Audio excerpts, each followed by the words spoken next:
What's up, internet? So today I'm doing something a little different. I did some hot takes videos recently and I really enjoy reaching out to you guys and getting responses from you for videos. I just think it's fun to have that interactive element. It's just enjoyable for me rather than just reviewing stuff. So today I went to the Reddit thread and I asked the question, what films do you want to see on the Criterion Collection? And if for those of you watching who don't know, Criterion's a company that loves film, and what they do is they collect these movies with the director's approval. They get the movies in the correct aspect ratio, they get behind the scenes footage, interviews with the directors, all sorts of really awesome content.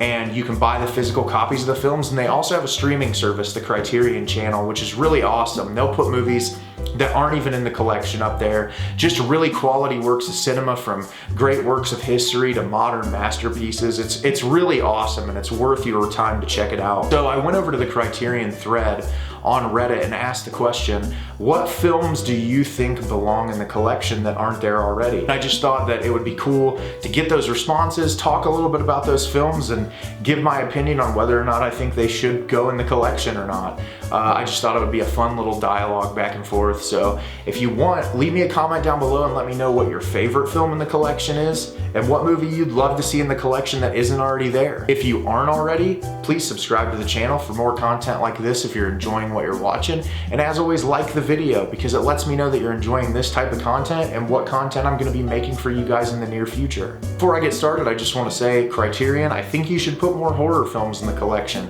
That's probably my biggest qualm with the company, is that I feel like there's so many horror films that are influential into film as a whole and what film is, and I would really like to see Criterion put a little bit more effort and time into getting horror movies out there for the general public, because in October they put some great movies up on the streaming service. I'd just love to see some of these films in the collection and it'd be really awesome. So without further ado, let's get started. So I just had to start with this one. Get ready for a 10-part episode for Inland Empire. This person clearly knows my love for David Lynch. Laura Palmer represent. No, I love David Lynch. I think he's a really incredible filmmaker, but as far as his movies, I don't know if I necessarily need a Criterion release of Inland Empire. I mean, the movie is kind of a disjointed mess. I enjoy watching it. I think there's a lot of good ideas. They just don't gel 100%. But yeah, Lynch is a guy who I think is a genius. I think he's a really great filmmaker, and I own all of the films that he has that are currently available in the collection. But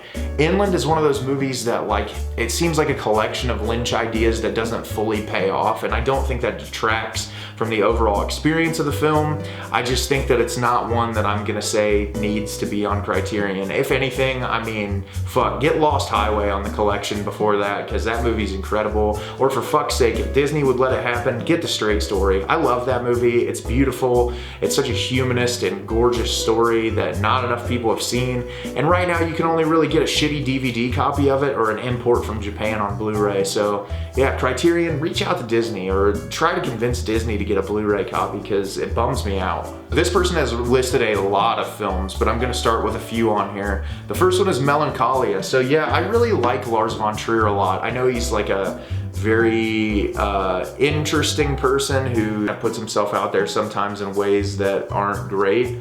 But I think he is a genius as far as making films, and I think his movies are really thought-provoking and interesting. I own Antichrist on Blu-ray for the collection. I believe that and Breaking the Waves are the only two movies that Criterion's put out, but I think you look at anything from Von Trier, just like getting some more behind the scenes information, watching his creative process, because, you know, he did a lot of things that are super creative in his career. Like you look at a film like Dancer in the Dark, where it's filmed all handheld, it's really like jarring, but it plays along with the overall plot and the themes that the movie's trying to convey.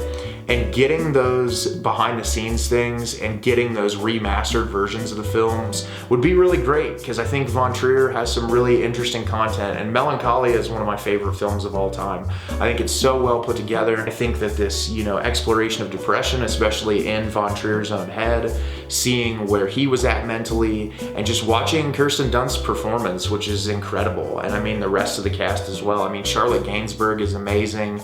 I love that movie. I love the soundtrack. I love the opening intro sequence, the frame rate it's shot in. He did a similar sequence in Antichrist and in The House that Jack Built, but I really love Von Trier's work, and I think that it's definitely work that deserves to be in the collection. American Movie, Shits for the Birds. I love American Movie. American Movie is a documentary about some guys from the Midwest who decide to make a film together, and it is just a wild experience. It's a lot of fun. The characters are really goofy and over the top. They've got really thick accents. It's just a really cool movie, and there's a lot to be said about it too, because it shows what it's like to be someone who wants to pursue a passion in filmmaking and wants to make something and wants to create something that's quality. And watching these two schlubby guys get together and, you know, film in their mom's backyard and do all this stuff to make their vision a reality is really cool, and it's inspiring. I mean, sure, it's a goofy movie that some guy had an idea for and he worked on it for years and he finally got it made, but they all seem like genuinely wonderful people, and I love watching it, and every time I see it, it makes me laugh. It inspires me as someone who's in film school, because it's like anybody can do it if they put their mind to it. Sure, you might not get multinational recognition, but you can make a movie if you want to make a movie, and I think it would be really cool to see this movie in Criterion for sure. This person put After Hours and King of Comedy. I mean, you talk about Scorsese. Scorsese's just a master. I have The Irishman on Criterion. I think that he just is one of the most powerful and inspiring voices in the filmmaking community, not just solely for his own work, but the amount of production credits he has helping directors get their films seen, the voice that he is for preserving American cinema, the amount of effort that he's put into saving film prints that could die for material that people haven't seen. And I think Scorsese's a really wonderful person, and people say a lot about him because of the comments he's made about Marvel movies. I mean, he's an older guy, he's been in the business for a long time. He knows what the fuck he's talking about. And, you know, I think he's just upset seeing how different film is as a whole now compared to when he got started in the industry. I mean, you think like movies like Taxi Driver and King of Comedy, when those would get released in the theaters, I mean, you would pack movie theaters for that. His film The Irishman got put directly on Netflix. I mean, he's having to grow with the world because the movies people want to see in the box office are Marvel and Disney. His films have a rightful place in Criterion, or just, you know, deserve to be seen. I think that he's a genius and he's got a lot of really great work out there, and for sure both of those films definitely deserve it. Eyes Wide Shut, yeah, anything Kubrick. I mean, Kubrick is just a master. Everything that he's done has been great. You know, there's movies of his I don't like as much as other ones. I think, you know, some of his works are weaker than others, but as far as like his presence as a filmmaker and what he did for American cinema as a whole, and just how he kind of changed the way people looked at filmmaking, I mean, specifically his style and the way that he shoots. I love, you know, the really like wide angle lenses that Kubrick uses. He really loves experimenting with the frame at these wide spaces that he designs himself and these beautiful elaborate sets. I would love to see all of Kubrick's work on Criterion just to see if there's like behind the scenes or any kind of stuff that we as an audience haven't seen before, because I would love to be into his creative process more and understand, you know, the things that he thinks about and processed and thought about making his films before he passed away, because I think Kubrick definitely deserves more films there. Possession from 1981. This is one of my favorite movies of all time. I absolutely love Possession. I think that it is a perfect film. Isabella Gianni's performance is probably one of my favorites in all of film history. This movie does not get enough recognition. It was very hard to even track down a Blu-ray copy of this movie, but I think this is correlated to Criterion's opinion on horror films. I mean, it is a straightforward horror movie, and there's a lot of really grisly imagery. Sam Neill gives a great performance in it. The soundtrack is amazing. The cinematography is incredible. There's a lot of themes going on. I'm eventually going to do a video on it talking about all my thoughts. I'm not going to get into it right now. But yeah, this is a movie that 100% deserves to be in the Criterion Collection. I think it is a flawless film that just gets better every time I watch it. Oh, Synecdoche, New York.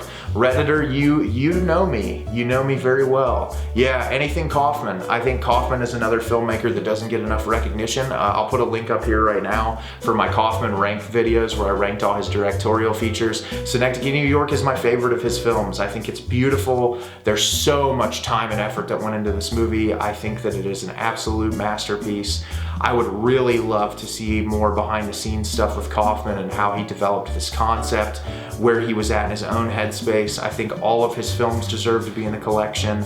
It's sad that none of them are. I've got like some real cheap Blu-ray copies of Synecdoche and Anomalisa, and I don't have I'm Thinking of Ending Things yet, but I would love to see that in Criterion. I know it's harder with Netflix, but yeah, all of those movies, I 100% agree, Redditor, those are great. The Lighthouse, I see you, Redditor, you know what's up. I did a Robert Eggers video recently. Robert Eggers is a fucking genius. I think The Lighthouse, if you look at that movie, I said this in my video, you put that shit in a time capsule and you look at it in 70 years, nobody's gonna know what time period that movie was filmed in, because Eggers just, he knows what he's doing. It felt like a Bergman movie the way it was shot. I mean, just like how beautiful these movies look, how crystal clear the presentation is, the performances that he gets from these actors, 100%. The Lighthouse deserves to be in the collection, and The Witch, both. Definitely, but it's gonna be hard with A24. I know Uncut Gems just got that 4K release, but it's like A24, they're picky with what they're gonna let get put out on other platforms. I loved The Last Black Man in San Francisco and Midsummer releases that they did on Blu-ray, though. Those A24 releases are really pretty. Like to see more either come from them or Criterion. Open your hearts and wallet and get some more A24 releases in the collection. Under the Silver Lake. George Lucas's THX 1138 American Graffiti. This is really interesting because, you know, I see a lot of people talk about George Lucas getting the Star Wars films put in the collection, and I can see, based on like the cultural significance of Star Wars and how impactful that they are, Disney is never gonna fucking let that happen. But yeah, it would be pretty interesting to see American Graffiti or THX get put on Criterion. I have never seen THX. I've seen American Graffiti, it was a long time ago. I wasn't like blown away by it by any means. I think Lucas isn't a really great director. I think he's all right. Clearly with what he did with the Star Wars prequels, like he's not, you know, a genius, but I do think he's passionate about what he does and the material that he makes. And I think it would be fascinating to see Criterion put some of that out so that you could see his creative process. I mean, watching those videos of The Phantom Menace is pretty hilarious. Jar Jar is key to all this. If we get Jar Jar working, because he's a funnier character than we've ever had in any of the movies before.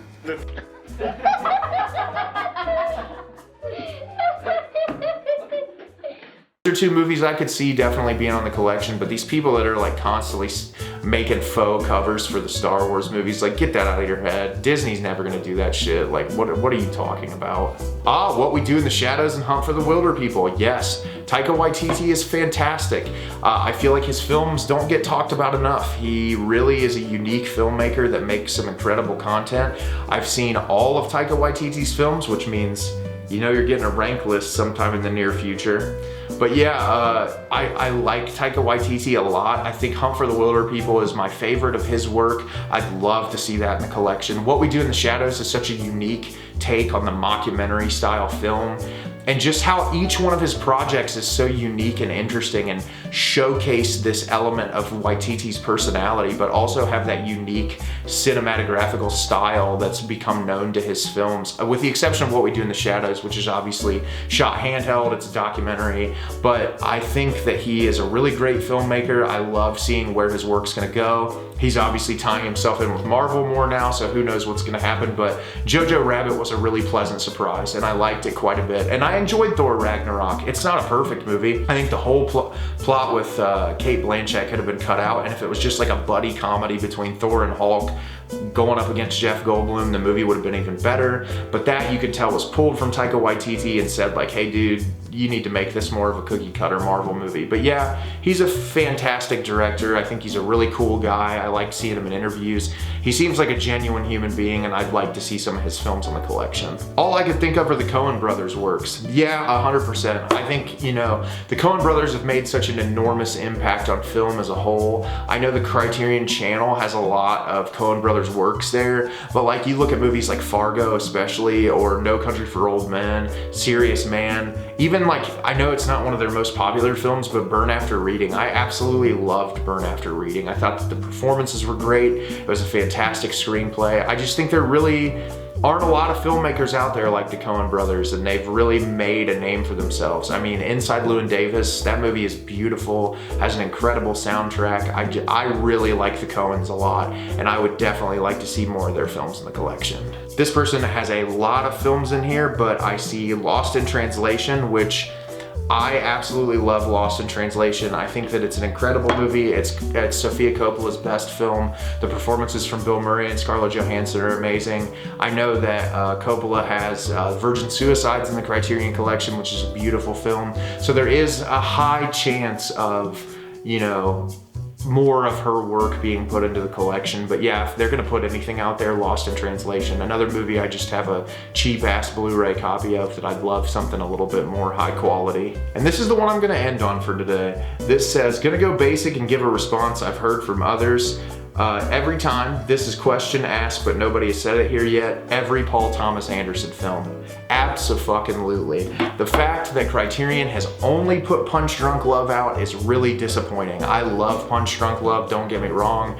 My favorite Paul Thomas Anderson film, which might come as a surprise to a lot of people, is Phantom Thread. I think it's beautiful. I think Daniel Day-Lewis's performance is incredible. But I mean, you look at There Will Be Blood, The Master, Magnolia, Boogie Nights, just all of the phenomenal films in Paul Thomas Anderson's catalog. I would love to see more from him, more content put out from Paul Thomas Anderson, because he's somebody who's still churning and burning. I can't wait to see Licorice Pizza. It's gonna be like one of my favorite movies of the year. I have an itching feeling that it's gonna be really fucking good. I cannot wait to see it. Yeah, guys, there's some of your opinions on some Criterion films. You guys had a lot of good responses, a lot of things that I personally would like to see in the collection. I'm excited to hear those opinions, and I'd love for you to leave a comment down below and let me know what Criterion films weren't listed that you would like to see put in the collection, or films, I guess, that you'd like to see put in the collection, or what are some of your favorite Criterion films that already exist in the collection. I'd love to hear from you,